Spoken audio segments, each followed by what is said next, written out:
your name? Rudy Johnson. Iommi. That came from the last name of Tony Iommi from Black Sabbath. It's spelled different though, but that's where initially I got the inspiration for that. That's my daughter's middle name, by the way. Fiona Iommi Johnson.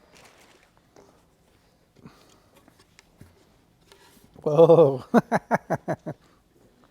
Is this an original? Damn, dude, that's pretty sick. I do. I do have one of these. What would you call that board? Just the 40 board. I think it was Mark's for sure. I don't even remember how that came about, but he just said, you know, dude, it'd be so cool to just put a 40 ouncer on your whole board. And I was all like, yeah, cool, let's do it, dude. This is really funny because I felt once I had the board, you know, I didn't drink. I was like 17 years old. I decided one night at a guy's house, we were all there, a bunch of guys like Matt Schnur, probably Rick and me and Guy. And I was all like, you know, I want to drink one of these just because I think I should, you know, because it's my graphic. That thing laid me out. Vomiting, puking. Guy's mom saw me and pulled me aside from all the other guys and was all like, look, I know you're trying to be cool, but you can't do this. It was the fucking worst, dude. I mean, but that's part of this shit. That's my real driver's license, yeah.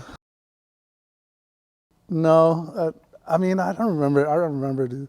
Yeah, that was Mark's idea too. He's all like, dude, just put your driver's license there, dude. I mean, look how it looks so crazy, dude, when you look at it now.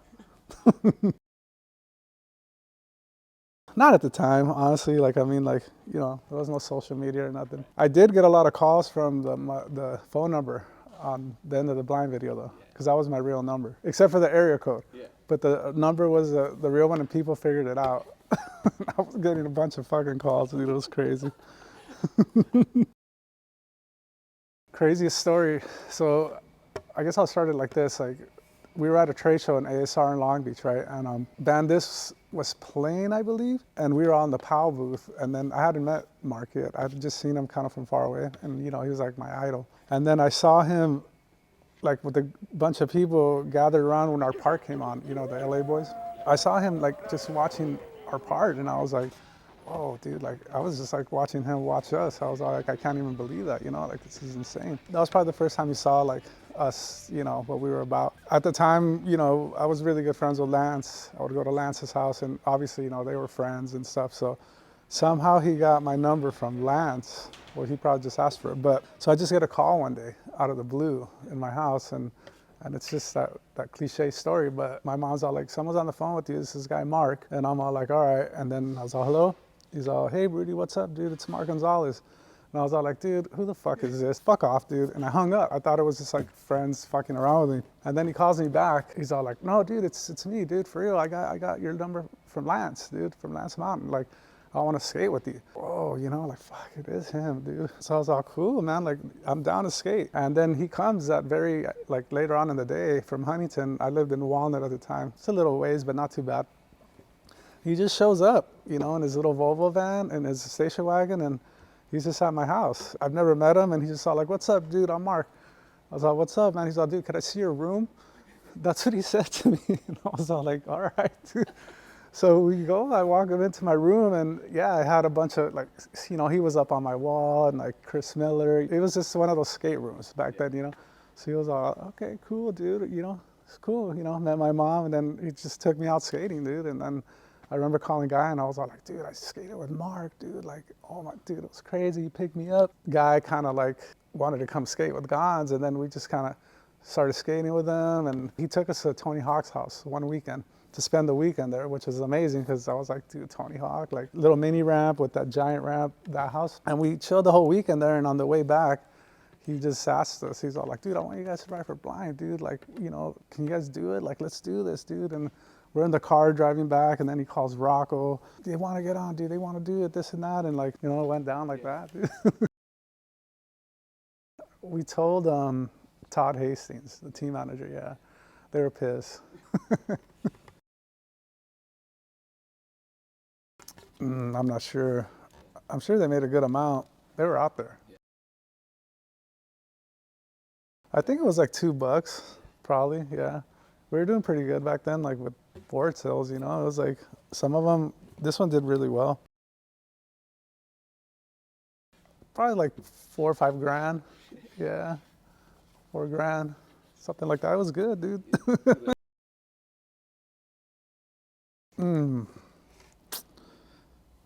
I'm trying to think. I mean, honestly, the first one is I really love the body parts. It was really rad how like it came together. We all loved the Bones Brigade and POW, and like just growing up seeing Jesse Martinez with that experimental sticker. Like everybody just wanted to have a board that like, it's not a power graphic, but just experimental, and it's so sick. So he's all like, dude, let's just write experimental, the whole thing, so you can have your experimental board. I didn't know the colors were gonna be so fluorescent, and then he just started adding like the body parts, like the drop jaw, and then he had a Toyota, and then he was really stoked. My first car was a little Toyota Corolla, really cool little square car. So he just put Toyota right on the graphic, Johnson.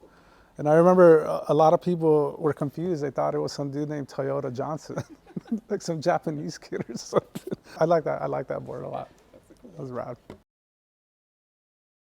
Yeah, actually there's one that I thought kind of sucked, but they were really fucking excited about because it was a photo imposing for the first time. So there's this, it's pretty rare. My mom actually has this one. It's me in a Lego world. Okay. And I'm sitting, like driving like a little Lego, those little quarter mouth cars that are pointing, the dragsters with those big wheels, and it's pointing.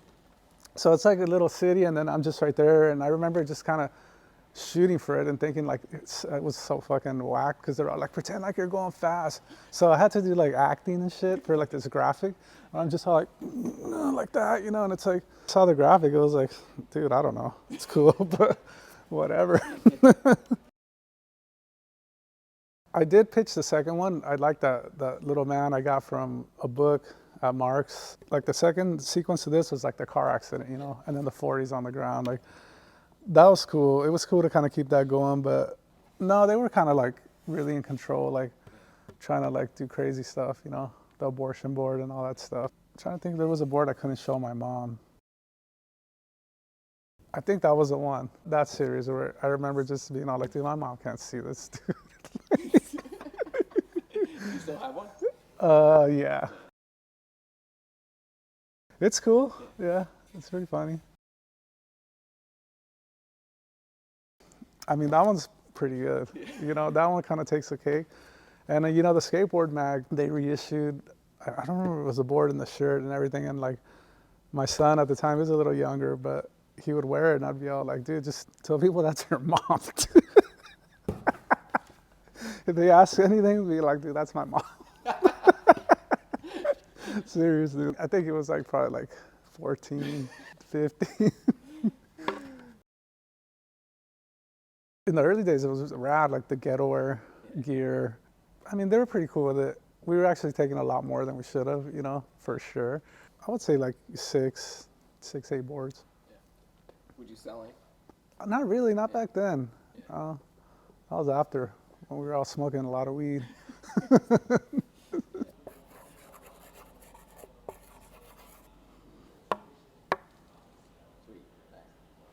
That's great. You're doing great. You're a natural at this shit. I don't know about that. Oh. Cool. I just found one of these too in my shed, man. This is the original Blind Video days in a VHS. But for all the kids that don't know, you throw it at someone's head and it'll hurt. On the sticker too, huh? I like Mark's part. Yeah. The reason why is because like when we were doing the video, his footage was the only one we couldn't see. He wouldn't show no. He was all like, it's gonna be a surprise for you guys. We knew it was gonna be crazy, but yeah, when it came out, it was like, whoa.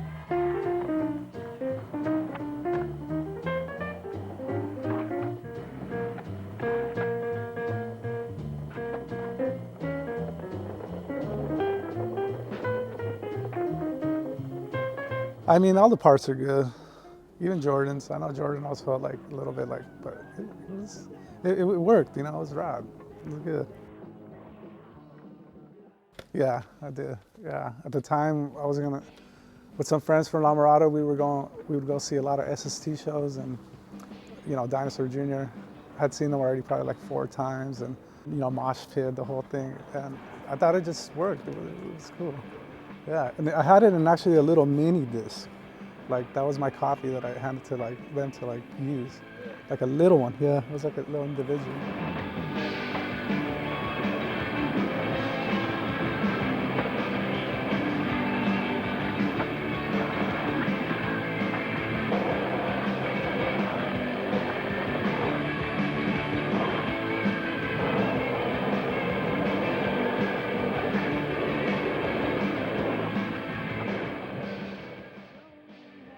I would say like maybe like 10, Yeah. maybe around there.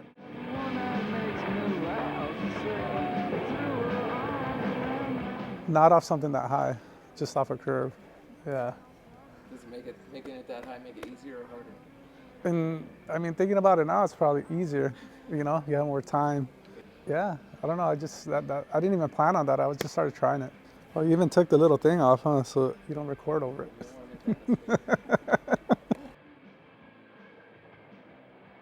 I didn't. No, I didn't know anybody there. So the first time we rolled up there, well, actually, the first time was with Powell. We kind of showed up, and there wasn't that many people there that day when we sessioned. I never thought like, you know, it was very local vibe. You know, we ended up going there with Blind for that one of those Slam City Jam or Back to the City, and I remember it was a big posse. But at the time, I think we rolled up, and you know, people were like kind of cool with us being there. Like, you know, Mark was there, Jason, all of us. That's when we filmed like some of the tricks there. Some of those dudes were cool. They were just watching. I didn't even know we were doing that night. Mark wanted to skate that spot, and he had that in mind, that swivelly rail, and like we just started setting things up, and then you know I just started skating it, and then like when it came time for him to try that, the lighting was kind of low there, so Spike was like, dude, like, you know, I want you to hold the light and kind of like follow. So like, yeah, it was a trip. But I mean, I wasn't even stressing on it, you know, because it was just like this flood lamp, like the mechanic lamps. We were just all like, probably a Metallica song. I was into Metallica too. Like my first Sponsor Me video, my very first one, it's Green Hell from, well, not Green Hell, but it's from Garage Days. Okay. Yeah, it's 7 minutes long. It's like, no, that was perfect, you know. Oh, it was a couple of different people. My friend from high school, Sean Paul Estrada, was one of them. Peter McKeon, he did a little bit of it.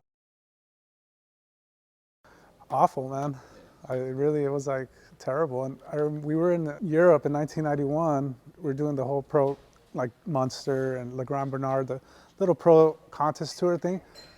And I remember Jason, you know, it was Jeremy Klein, Ron Chapman, Mark, me, and Jason. And Jason was already saying that he was going to quit. And I was just all like, you know, talking about it on the trip, and I didn't think he was serious. I was all like, what do you mean you're going to quit? This is the best, dude. Like, this is the best. And he had, for whatever reasons he had, we never knew, but he ended up quitting. And then, yeah, then Mark quit, you know, and it was like, whoa, dude. Like, by then we had added a couple dudes, maybe like Lottie, Bertina, maybe I want to say. To me, it was like, dude, like, you know, this guy he was blind. Yeah, I was bummed. Yellow.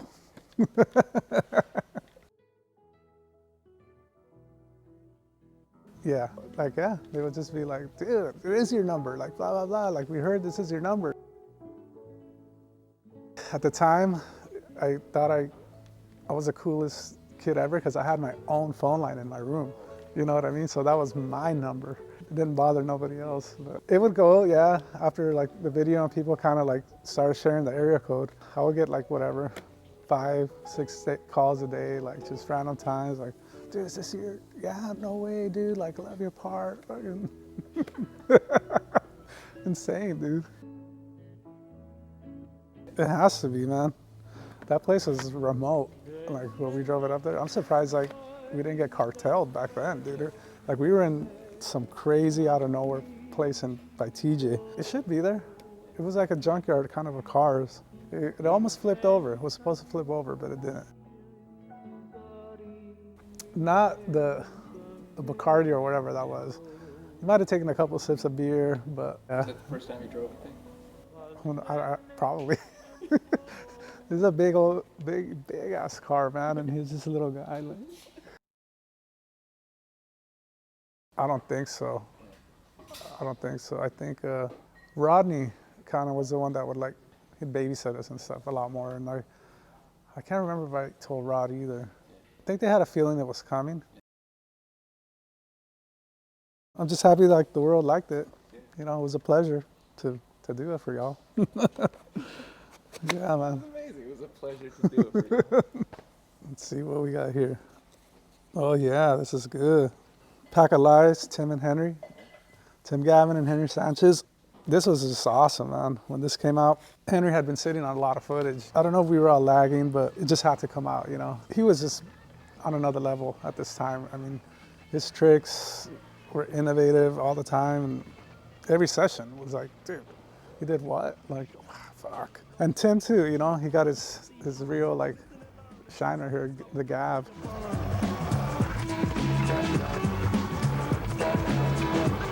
What was the intro? I forgot.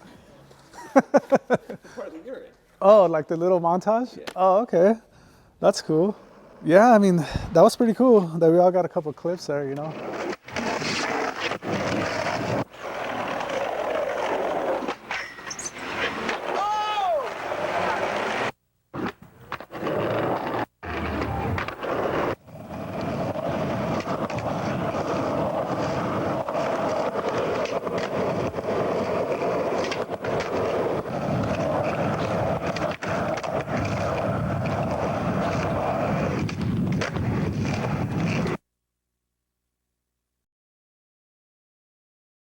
I don't right now. Oh, he did in Burbank, right? Yeah, Remember that clip? yeah, I do.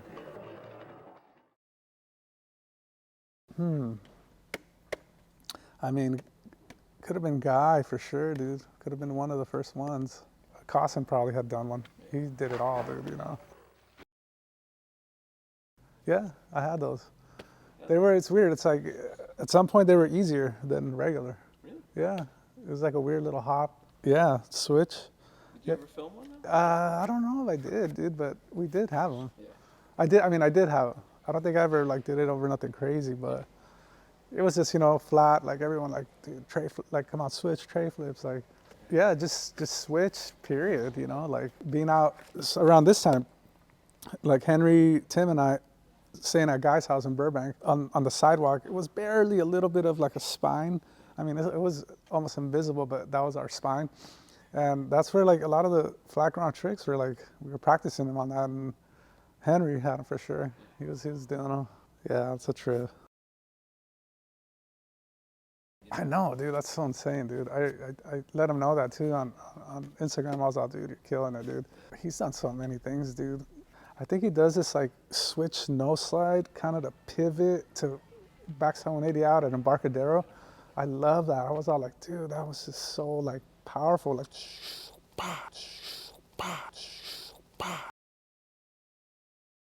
I mean, yeah, Sanch. love you, Gav, but I mean, yeah, he knows it. Gav knows it. You just hold this. Yeah.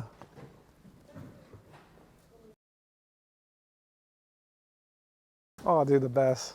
Awesome, dude. I mean, just no filters all the way. This is day one. Skating one of the hardest spots, man, that people have never skated this spot. It's insane. Oh, actually, back to the Henry. He nose blend slid this. That was insane, dude. That's even gnarlier than the other trick I said. When I saw that, I was like, whoa, dude. I think this is the third issue or number 3. Dude, Rocco interviewed me. He took me out to lunch at California Pizza Kitchen, and I thought it was a little weird that it was just him and I. I didn't realize he was hiding a recorder. I started saying all this crazy shit, dude, that like I thought I was talking to him about. It just couldn't fly. It was just like, I was young at the time, and I was just saying my wife and her, with my then girlfriend, and then like just family stuff that I was like upset about, and like I was like, dude, this shit can't fucking go out there, dude. Like, are you crazy? And I remember begging Rodney, just like, dude. And Rocco was all like, oh, dude, well, it's not gonna be as good. And I get it, you know, what he wanted. Rodney kind of read the interview, and he was all like, yeah, I see what you mean. Like, okay, you know. Rod's the best, dude. Like, we were really good friends, so. Yeah, we did. We seshed. Rodney always skated by himself, man. He was just like his own world at night, midnight. I didn't get to skate with him when he was like ripping with Day One. Right. He was already too good, man. I was like, dude, I don't even want to skate with him. He came up to me once. He was all like, "I got more pop than you now." That's what he told me, dude. And he was right, dude. Dude, fucking Rodney. Oh yeah, let me see. I mean, like, damn. Actually, I need my glasses for this. My assistants. Oh my God, is this that contest? Oh yeah, this contest is crazy. The Encinitas YMCA. Steve Barra and Oscar Jordan fist fought at this one. And Barra got his ass kicked by Oscar Jordan. And nobody could believe it. Not even Barra. He was all like, I can't believe whatever. We used to call him hyperextended cockroach at the time. That was his nickname. Oscar Jordan. It was so bad. We were like bullies. Like people, they would call him hyperextended cockroach. And when Barra was getting his ass kicked, he's all like, dude, I can't believe hyperextended cockroach is kicking my ass. Oh, that was crazy, guy. I think that was on the knees or something, right? Wasn't Was that a Costin, right? Switch flip back tail, dude. Yeah, I mean, he was always advanced, dude. Well, guy, he switched tray flip the double set by the airport. There was a lot of things that went down back in those days that never got documented. That was gnarly. I mean, Costin, I can't remember Costin. He did so many things, you know, that dude. He was the same. Rosa. You ever meet her? No, no, right? It was just like Rosa, dude. Like, jeez. I wonder what she looks like now. That's cool, Templeton. I live like a block from the school. Yeah. King. Yeah, it's both my kids went there. Funny that we used to go there and skate the rails, like first that rail and then like I don't know. Is that the rail that? Yeah, like guys switchback, nose grinded, revert, like all Yeah. that. Crazy, dude. That's cool. Cool. That's it. Right That's it for on. that. It does? Damn. Wow. Close that one up. Well, I mean, it's got to be like in the 94 probably era. And this is kind of like a time I feel like with Girl where like we could really like just pick. There wasn't one-offs and stuff like there is now. There was a series, Always a Girl, but they were really cool about always letting us do a graphic, help out friends or whatnot. But this one's done by my friend Kike Diaz. Fantastic artist, man, this guy. And he's Paulo Diaz's older brother. At the time, I mean, like we were just like, you know, I was hanging out with Paulo and like really tripping out on like just the sitars and stuff. And like, it was just rad, you know, it really like, I loved it. It was really good stuff. And, you know, his brother was just talented and like, you know, I saw this and I was just all like, dude, that looks sick, you know, and like, he's also did some artwork for Guy's Word. I don't know if you've seen the upside down two women that look like, yeah, same. I have those like at my house, the original ones. It's a really talented guy. He makes jewelry, all this stuff. And it's rad. I mean, he'd love to like have this one for sure. Man, there's been a lot, dude. I mean, yeah. What's a good one, dude? I like the one with the South American instrument, charango. It has my name real big like that. Yeah. That was sick. Yeah. I got that because I went with Paulo to Bolivia in 1995 to go learn about the music, the culture, and everything. It was really rad. It was like a little cutout thing, kind of how it looked on the board. And it was so rad. And I told Rick, I was like, dude, can we just do this? And then on the bottom it said charango, the name of the instrument. And then we replaced it with just my name. You know, and it's really cool that Stevie got it reissued. Yeah. You know, recently, pretty recently. But dude, how tiny it is, dude. Jesus, dude, it's like toothpick, man. Could you ride that board again? A couple shove-its, dude, like freestyle. Unbelievable, man. That's sick. Yeah, that's the one, dude. Damn, that's cool.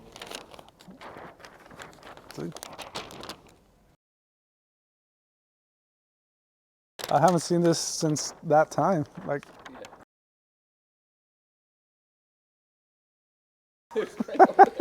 what else is over there? Oh, that's cool. Wow, dude, that's insane. Yeah, you know, It's made out of an armadillo. Pretty cool, but I still have like 2 or 3 of these at home. No, I mean like the actual instrument. Oh, do you Yeah, really? yeah. Oh, okay. No, they do. It's up there. That thing's a mish. Yeah, I think so, dude. Yeah, honestly, yeah. It just we came out hard, dude, when we did. You know, it was like I feel like we changed skating. It was a awesome team. You know what I mean? At the time, super happy about that. I mean, Gavin, dude. Gavin's fucking still makes me laugh all the time. I don't know if I think we were all like Rick and I always shared a room. Yeah, we were always pretty close. Rick was cool for sure. Tim, we were close to Tim and Guy, kind of like our little crew. Like we wouldn't see Sheffy as often because San Diego and Javante not as often, but everyone was cool, man. Tony Ferguson was funny too, dude. Oh, that's cool, dude. He's sick. You know they call it Jaquan now, right? It's so lame. Whatever. It's beneficial, ladies and gentlemen.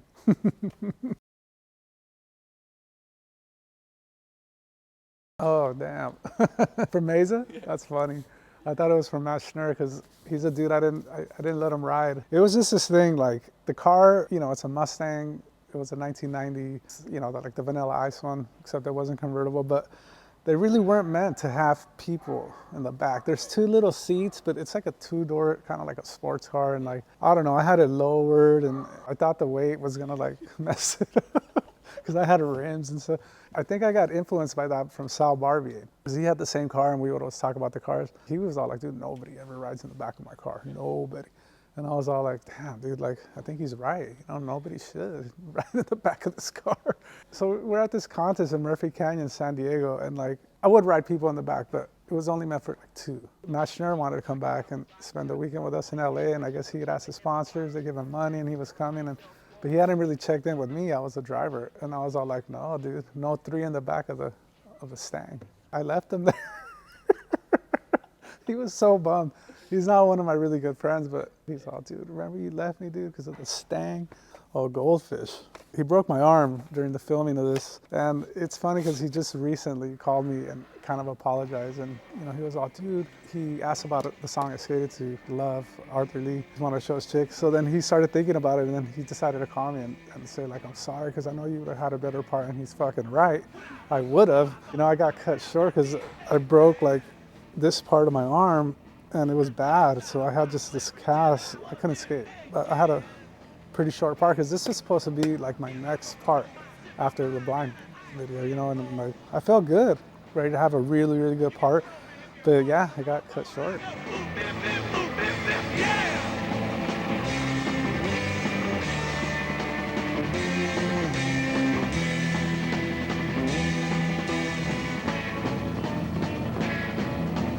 If I don't start crying, it's because that I have got no eyes. My Bible's in the fireplace and my dog lies hypnotized. Through a crack of light, I wasn't able to find my way. Trapped inside a night, but I'm a day and I go oop, bip, bip, oop, bip, bip, yeah.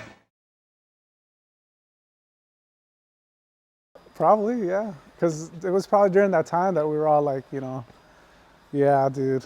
I mean, but fantastic video. This was just like, I was all like, wow, you know, Girl, Rick, Spike, like they're really gonna do awesome things after seeing this, you know. It was like really good, really good.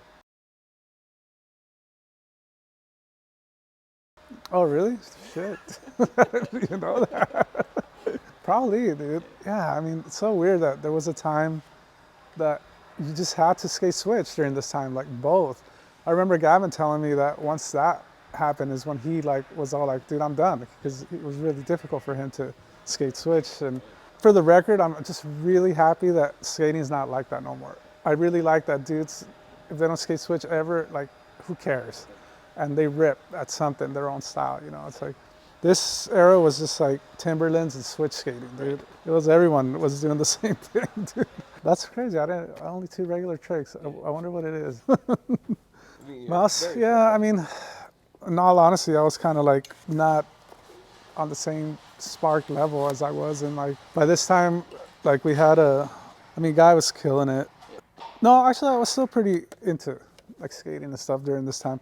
Pretty Sweet's the one where I was, yeah, right. I was just all like P-Rod and fucking Jeremy Rogers. I was all like, I'm old now, dude. Like, like what up, man? Like Mouse, yeah, I started really a lot into music during this time, and I kind of like, yeah, not being responsible and on top of like, you're so pro, dude, go produce. But it was a fantastic video, man. Like this was like amazing.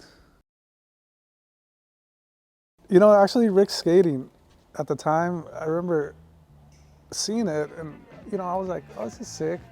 But seeing it way later, years later, like I was all like, this is fucking awesome, like fantastic. It's like, what a project.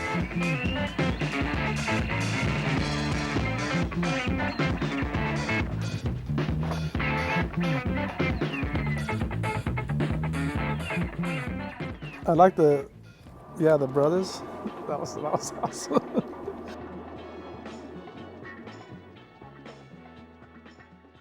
It's Mr. Smooth as ever, he's fucking awesome, man. What up, Gino? Yeah, he would always remind me of him seeing me do a switch tray at a demo in his hometown way back in the day, and it's really cool coming from him, somebody like his level, so right on, bro. Rick, awesome, man. Dude's multi-talented. He's surfing like no tomorrow right now, man. He's awesome, dude. Same dude since day one. Super chill. Mesa? Fucking Mesa, dude. He just turned 50, old man. Mesa's awesome, man. He's just always been like really cool with everybody, man. Really straight up, really, really funny. Yeah, I remember my son being all like, Mesa's like really like straightforward, right? Like he would like fuck with my oldest son. Oh, Kareem's rad, man. Another OG LA, Kareem, he was just always like, there was just something about him, man. He was just like the man, dude, you know what I mean? Like show up at Lockwood and like, oh, Remo's here, Reem, it's like, and he ripped, man. He was all over the place. She's rad, dude. She's just Meg, man. Years and years from like since World, always just super sweet, awesome. Love you, Meg. No, I don't think so.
I hope you enjoyed the skateboarding and everything else